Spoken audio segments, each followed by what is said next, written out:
बंगाल में सरकार बनी है। मैं शिवराज सर आपके पास आऊं। शिवराज सर बताइए, शिवराज सर आप बोलना चाह रहे थे, बोलिए। नहीं, मैं ये कह रहा हूं जो एक मिनट विवेक जी, एक मिनट शिवराज जी बोलिए। विवेक जी आ रहा हूं। नहीं, मैं 10 सेकंड बोलूंगा। राज जी से एक बार आप उत्तर दीजिए। 10 सेकंड, एक मिनट। मेरा सिर्फ सिंपल सवाल है। नहीं, 10 सेकंड बोलूंगा, फिर आप उत्तर दीजिए। Only 10 second. मेरा ये सिंपल सवाल है, हमारे पूरे हिंदू समाज से फुटपाथों को घेर करके पूरे हिंदुस्तान भर में, दिल्ली भर में मंदिर खड़े हैं, पार्कों के अंदर डीडीए के कब्जे करके मंदिर खड़े हैं। अब सोचो इस आदमी को देखो, कैसी बात कर रहे हैं, इन्हें पता नहीं। मंदिर नहीं, उसका कैमरा उठाओ, रेलवे स्टेशन, कोर्ट, हर जगह दिखाऊंगा मस्जिद बनी, लेकिन बोल कर दिखाओ। शिवराज जी बोलिए। छोड़िए सर, छोड़िए। शिवराज जी बोलिए। देखिए, मैं अकेला स्टूडियो में, मैं बाकी सब स्टूडियो में बैठे और मैं यहाँ दूर मुंबई में बैठा हूँ जी। तो कृपया करके जब मैं बोलूँ तो कोई बीच में ना बोले, मेरा निवेदन है। देखिए, सबसे पहले हमारे यहाँ के बैठे हुए उलेमा इकराम, मुल्ला, मौलाना, इन सबको अपनी प्रायोरिटीज, इनकी प्राथमिकता क्या होनी चाहिए यही नहीं मालूम है।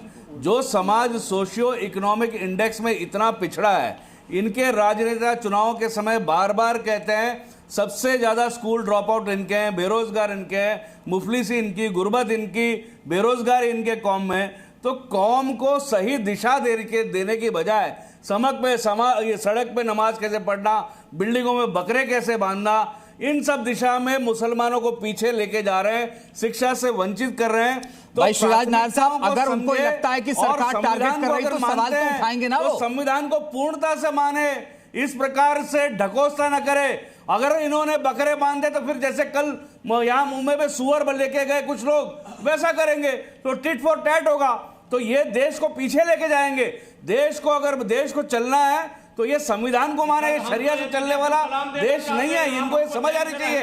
ये जिस प्रकार से अपने कौम को पिछड़ा बना रहे हैं और लाइबिलिटी देश के ऊपर ये बोझ बनाते जा रहे हैं, तो इनको ये मुल्ला मौलवियों को समझना चाहिए।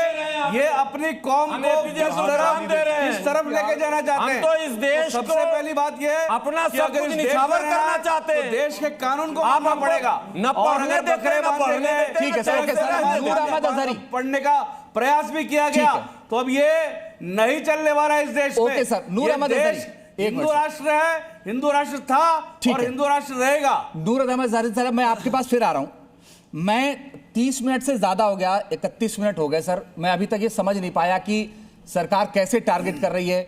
अगर आप समझा दें 1 मिनट में तो मतलब मुझे लगता है कि प्रोग्राम जो है ना उसे क्लियर हो जाएगा कि कैसे। 1400 साल पहले इस्लाम आया, इससे कई एक सेकंड,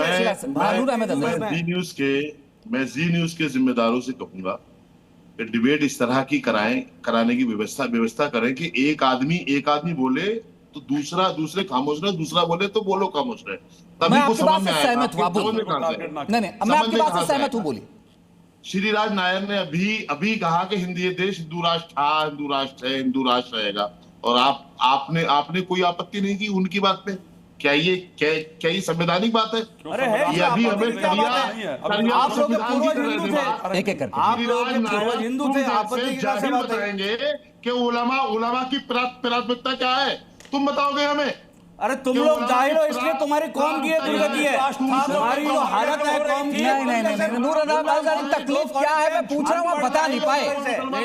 31 मिनट 32 मिनट हो गए, बता नहीं पाए अभी तक। झूठ बोलते हो इस्लाम और मुसलमानों के लिए, झूठ फैलाते हो तुम सुबह से शाम तक, ये करते हो तुम। ये तुम जैसे जाहिलों के वैसे तुम्हारी कौम की हालत है। करते हो, तुझसे बड़ा जाहिल कोई टारगेट नहीं कर रहा।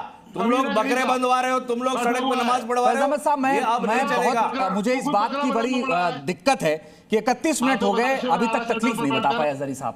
और उनकी इस बात से मैं सहमत हूं कि एक आदमी बोले तो दूसरा आदमी सुन ले, इससे मैं उनकी सहमत हूं। ठीक है, देखिए होता क्या है ना, आप सड़क के किनारे में एक भिखारी को देखेंगे ना तो बड़ा सा जख्म लेके बैठे रहता है, ज्यादा से ज्यादा भीख मिले, ये इसलिए जख्म उसका सूख भी जाता है ना, जानबूझ के कुरेदता रहता है कि और ज्यादा भीख मिले।